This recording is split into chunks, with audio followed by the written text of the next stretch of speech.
This has not been a good week. As y'all know, we are renovating a historic Victorian home in the heart of the South. And this week was the worst one yet. And I know I said that last week, but this week was even worse. Let me catch you up to speed if you missed it.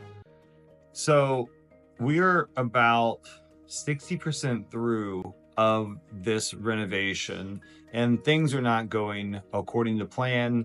And something happened this last week that could threaten the entire project, and not just this project, several other ones that I have going on. So what's the worst thing that can happen on a house flip? If you said you can get shut down by the city, that is a bad thing. That's not the worst thing that happened though. If you said an investor can yell at you and freak out because they need their money back, not the worst thing that can happen. That did happen here though as well. If you said a contractor pockets all your money and doesn't pay the crew, so the crew walks off in the middle of the week, then ding, ding, ding, you got it. And that's what we're dealing with. Sometimes I think, God damn, I should have just put all my money into crypto, but I didn't. So now we're here and we have to get through it. And if you are watching, if you're considering flipping a house or investing in real estate, let me tell you what, you might not have this same situation happen to you, but I guarantee you, you will have a situation similar to this happen to you. And you have two choices. You can stop or you can move forward. And either way, it's going to be messy. I choose to move forward. So let me catch you up to speed about what happened. We had met this amazing project manager and he had good vibes. So I put a contract together and I said, you're hired on 3 of my house flips. You can have all 3 of them. They're all yours. Let's get going. You have good vibes. And everything was great. First one got done.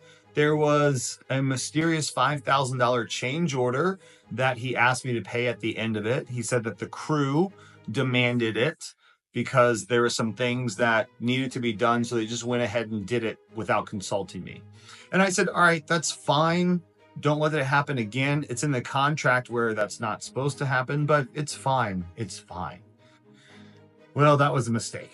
So the second project was getting done concurrently while this Victorian house flip was getting done. In the second project, something similar happened. Got a change order and there was no crew working on the house when I went there one day. And I said, that's weird. Where's the crew? He said, well, they really want to be paid for that change order.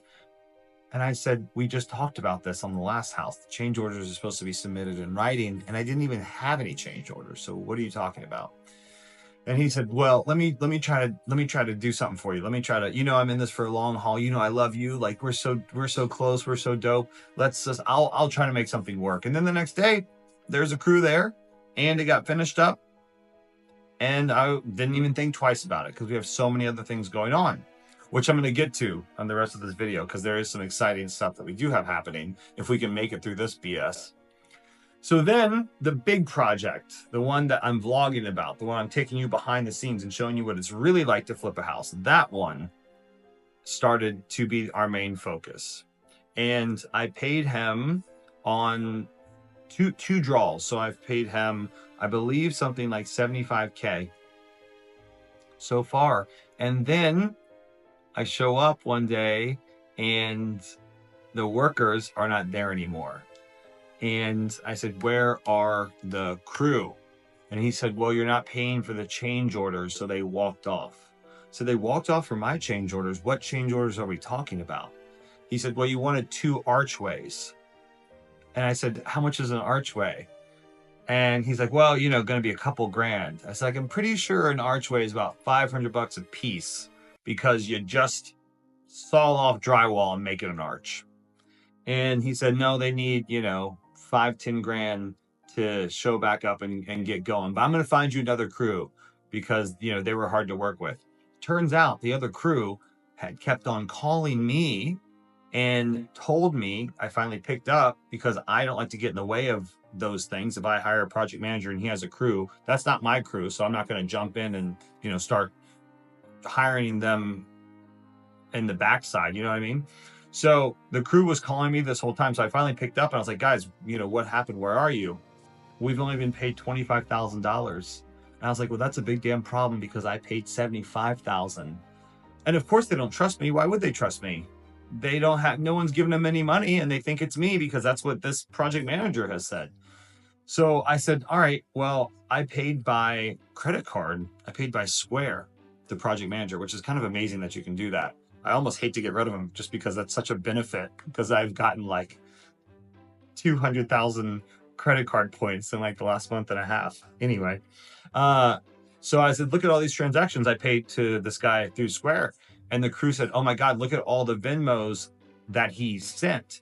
So the crew was right, 25,000. And I was right, 75,000 for me, 25,000 to the crew. So then what do? Do you confront the project manager? Do you just say, well, that sucks, I'll just take a hit? Do you take him to court?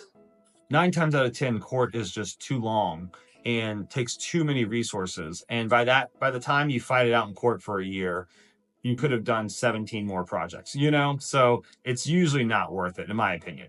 I just decided to say, hey, listen, looks like we're not a fit working together anymore. Put the keys in the lockbox. That's it. And he's like, well, I've done all this work and I'm owed blah, blah, blah, blah, blah more. So he was trying to get more because he told me that he gave all of his money to the crew when they walked off. Just an absolutely pathological liar, which is insane because such a nice guy. It's weird. It was a lot of gaslighting. It felt like the gaslighting I had in my last relationship. It's not a joke. That's not a joke. I really felt like that.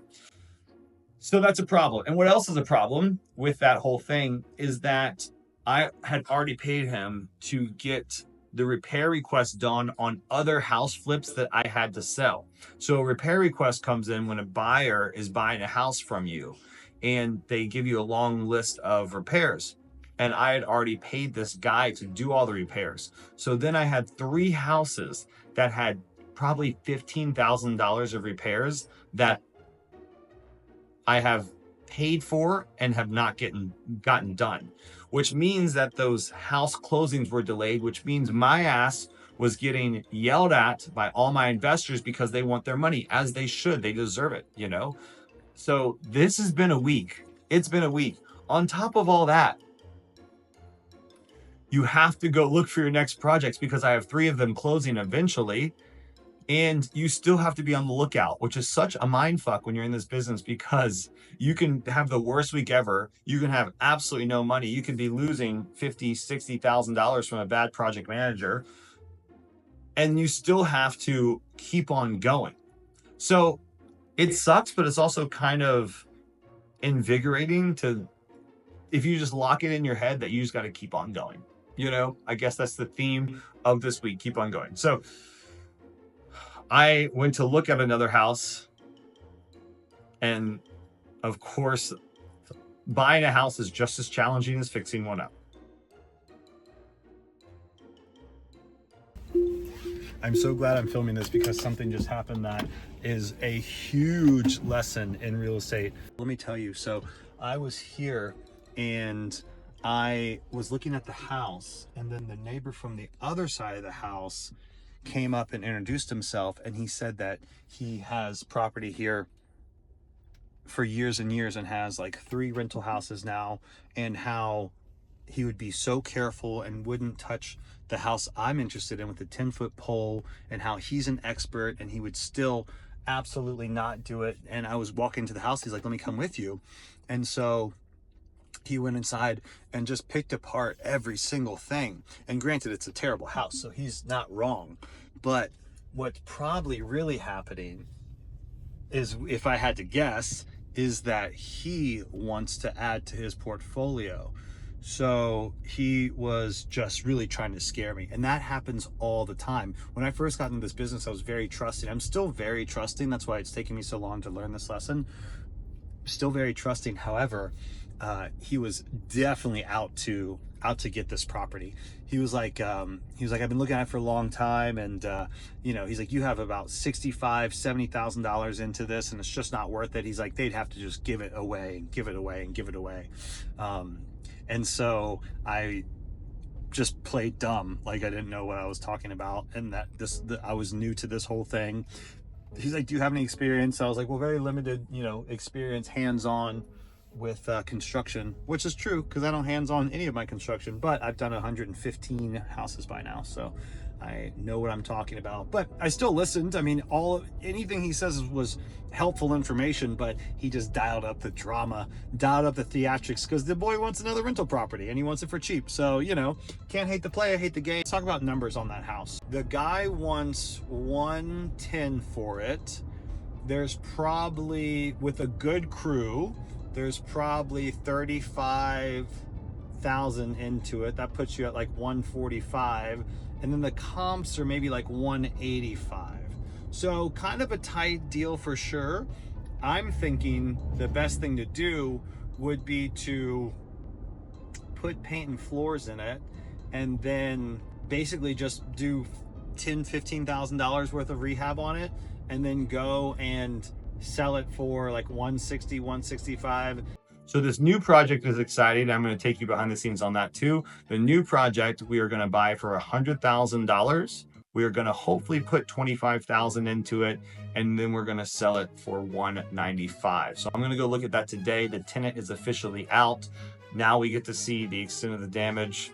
So who knows what's going to happen? I guess you have to tune back in to see the next episode to see if we're going to be able to actually get this Victorian house flip done and be able to start on the next one, because right now I'm out 50, 60,000 bucks and I have nobody there working on the house.